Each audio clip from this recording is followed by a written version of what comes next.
Let's start off with prayer. Dear God, thank you so much for this beautiful sunshiny day, Lord.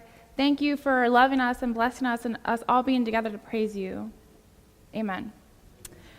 So, as many of you may know, I am a sort of newlywed. We just got married last November, and we're still in that new phase, still trying to figure each other out and get used to the other's quirks. And we're still trying to figure out how to show each other love and affection, because everybody is different and responds to different, unique ways. For me, showing him love is running and jumping on his back, calling him silly little names, and karate chopping him in the stomach. To me, that shows love. My husband has a bit of a sweeter approach. He shows me love by telling me that I look nice, even when I know I don't, doing the dishes when I'm not feeling well, and trying to cuddle with me. There's also different kinds of love. The love that I have for my husband is different than the love that I have for my mother. We love our spouses, our parents, our friends, our kids. There are many different kinds of love and many different levels. But there's often one common denominator in all of these relationships. When you love somebody, you usually have to make some kind of sacrifice. It could be something so small, or it could be a huge, life-altering sacrifice. Love and sacrifice often go hand in hand. So that's what I'm going to be talking about today. There was once a bridge that spanned a large river. During most of the day, the bridge sat with its length running up and down the river, parallel with the river's banks. This allowed ships to pass through on both sides of the bridge. But at certain times each day, a train would come along and the bridge would have to be turned sideways across the river so that the train could cross it. A switchman sat in a shack on one side of the river where he operated the controls to turn the bridge and lock it into place as the train crossed. One night, as the switchman was waiting for the last train of the day to come, he looked off into the distance through the dimming twilight and caught sight of the oncoming train. He stepped under the control and waited until the train was within a prescribed distance. He turned the bridge into position. But, to his horror, he found that the locking control did not work. If the bridge was not securely in position, it would wobble back and forth at the ends when the train came onto it, causing the train to jump the tracks and go crashing into the river. Now, this would be a passenger train with many people aboard. He left the bridge, turned across the river, and ran across it to the other side of the river, where there was a lever switch that he could hold onto to operate the lock manually.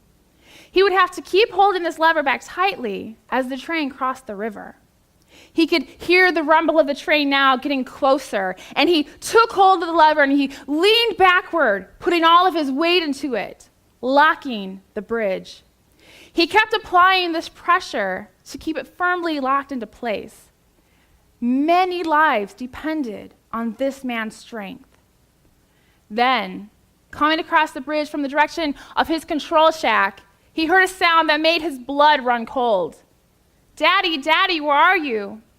His 4-year-old son was crossing the bridge, looking for him. His first impulse was to cry out, "Run, run!" But the train was much too close. Those tiny little legs would never make it in time. The man almost left the lever to go run and snatch his little boy up, carrying him to safety. But he realized that he would never be able to get back to the lever in time. Either the people on the train or his little son were about to die. He took a moment to make his decision. The train sped safely and swiftly on its way, no one aboard ever aware of the tiny, broken body thrown mercilessly into the river. Nor were they ever aware of the pitiful figure of the sobbing man still clinging tightly to that locking lever, long after the train had passed. They didn't see him walking home more slowly than he had ever walked before, to tell his wife how their son had brutally died. I couldn't imagine having to make that kind of choice. What kind of decision is that? A train full of people that you had never met? Or this little person that you had helped create? This innocent little child that you had loved, that you had raised? What an awful thing to have to decide. When I hear this story, it gets to me. It gets me emotional.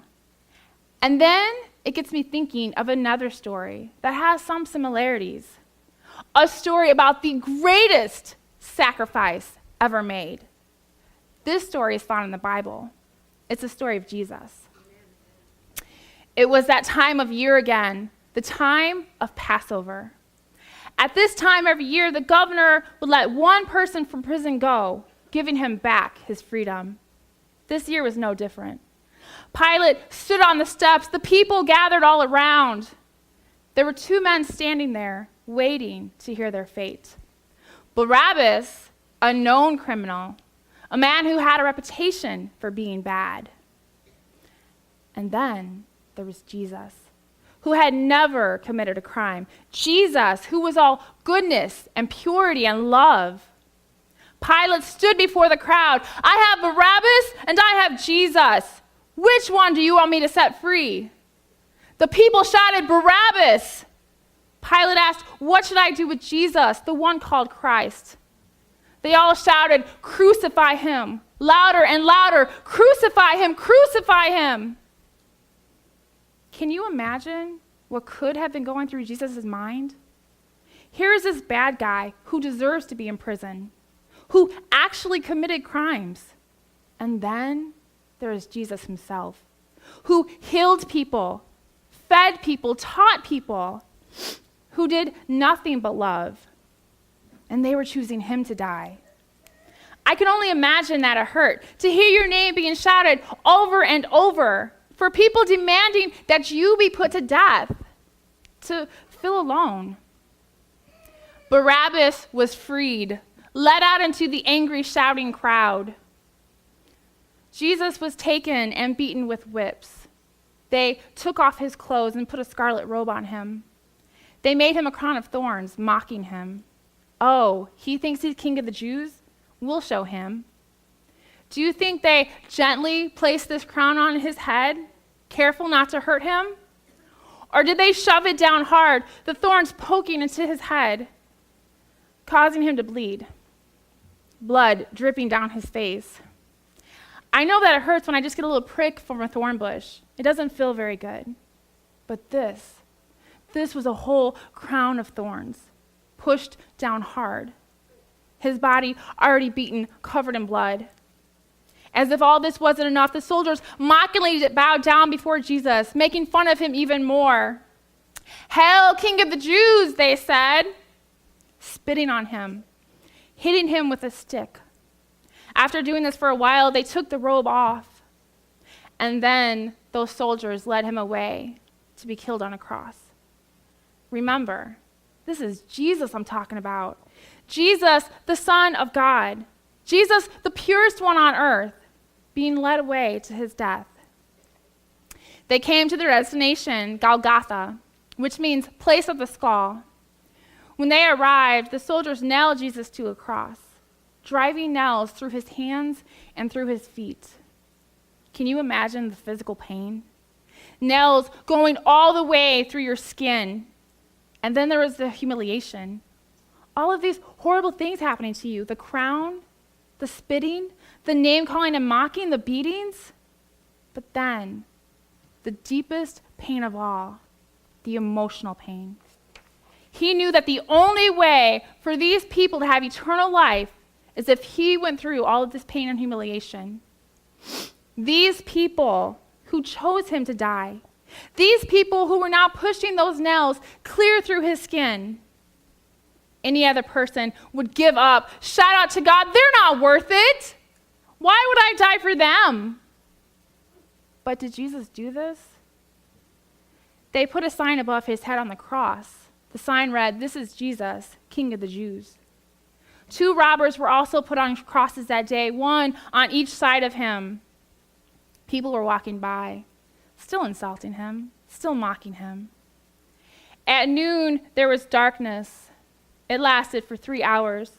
At about 3 o'clock, Jesus cried out, my God, why have you forsaken me?" There he was. All the goodness that he had done for everyone. All of his kind deeds. And he had to go through this kind of suffering. Did he want to make it stop? He was Jesus. If he wanted to, he could have said, enough, God. They don't deserve this. They're not worth dying for. But did Jesus do that? He knew what had to happen, but that doesn't mean that it was easy for him.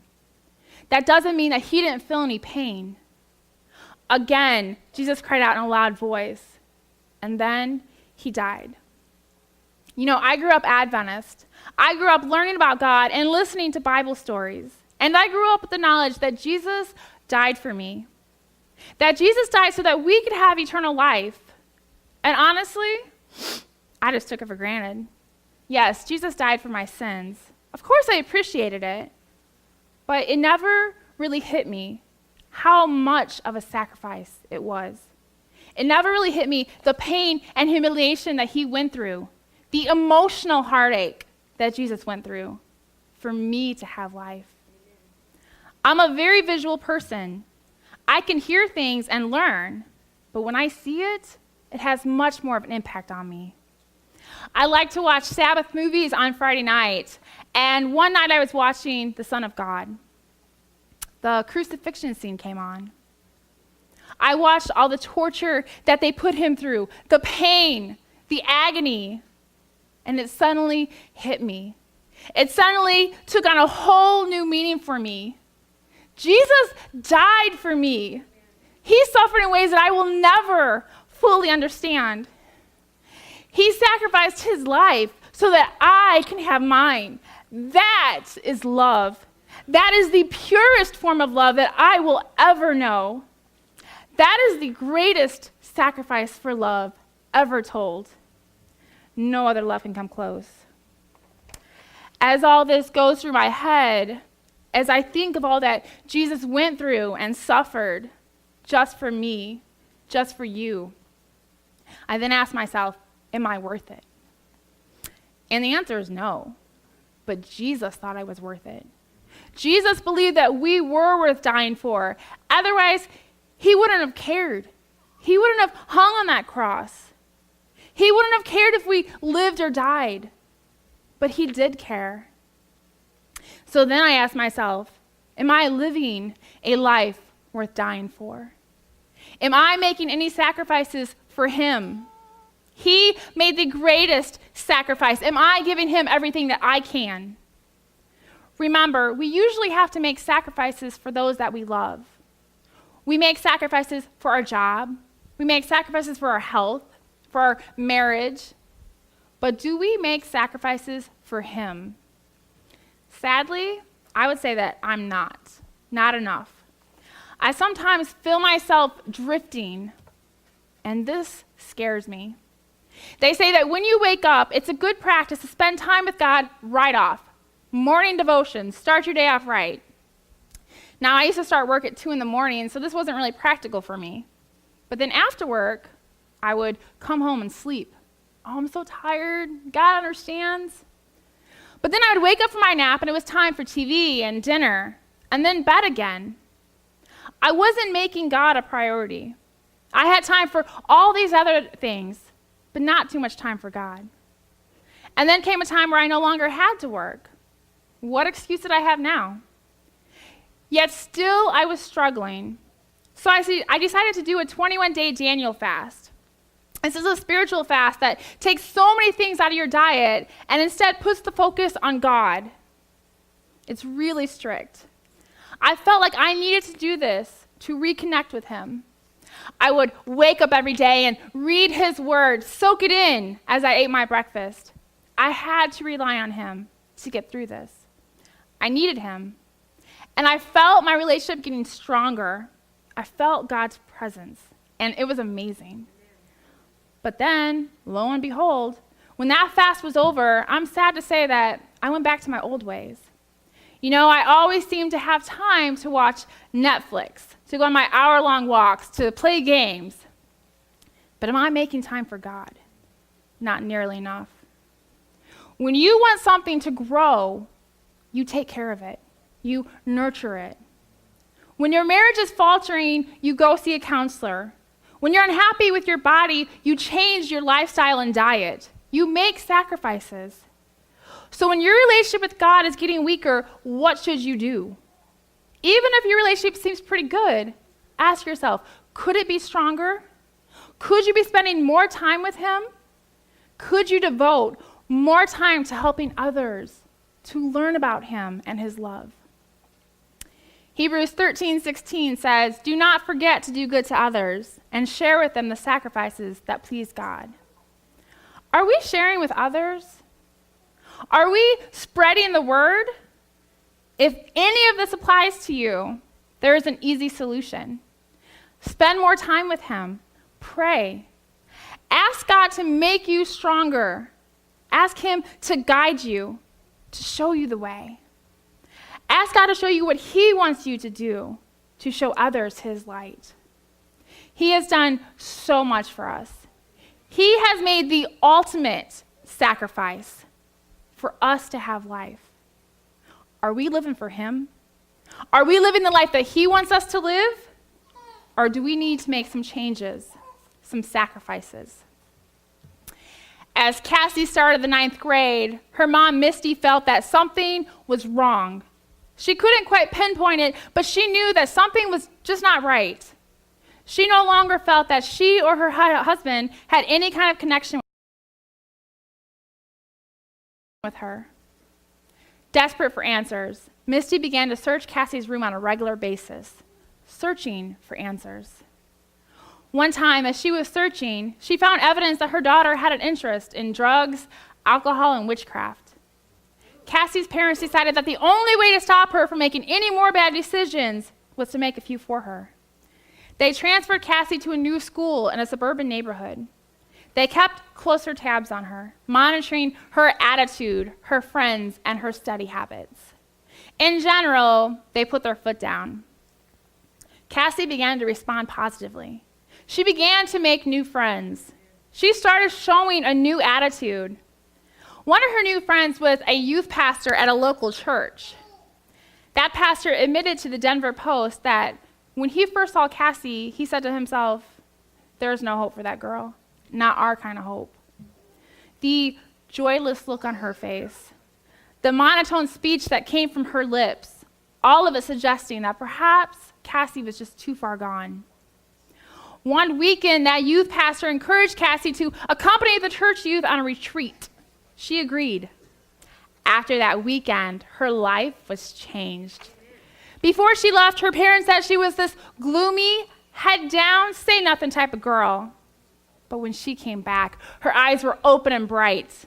She was bouncy and excited about what had happened to her.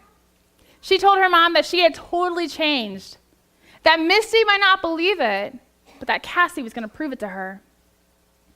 That light in her eyes was Jesus. That weekend, she had accepted him in her life, and that was the reason behind all the change. She no longer thought of the occult. Now she would spend her spare time ministering at the church, serving dinner to prostitutes and drug addicts as part of the church's mission ministry. One night, Cassie spoke of her newfound hope for the future with her mom. She said, "Mom, it'd be okay if I died. I'd be in a better place, and you would know where I would be." This is the same girl who just a few years before had been spinning out of control, who had been in danger of falling into hopelessness. Having Jesus in her life changed her. On Sunday night, April 18th, Cassie stood up and gave her testimony to her youth group at church. She told them, "You really can't live without Christ. It's impossible to have a really true life without him." Cassie was ready to serve the Lord. 2 days after that, Cassie was sitting in the library of Columbine High School in Littleton, Colorado, when 2 fellow students burst into the room with homemade pipe bombs and guns. They knew who she was. She had made no secret of her newfound love for Christ. She often had her Bible stacked on top of her textbooks, and she would wear her WWJD bracelet, "What Would Jesus Do?" One of the boys came to her and asked, "Do you believe in God?" Her friend Kevin said that she paused for a long moment. He said, "I think she knew she was going to die." Finally, she responded, "Yes, I believe in God." The trigger was pulled. Would you be ready to die for Jesus? Cassie's parents said that they looked at each other and asked if they would have done the same thing, or would they have begged for their lives. Cassie, she did not beg. She didn't lie. She could have talked to God silently in her head. Okay, God, you know that I love you and believe in you, but they're going to kill me, Lord. So I'm going to say whatever I can to save my life, but you know how I really feel. She could have rationalized lying in her head, how it would save her life. But she didn't do that. She knew her answer, and she said yes. She sacrificed her life for her love and belief in God.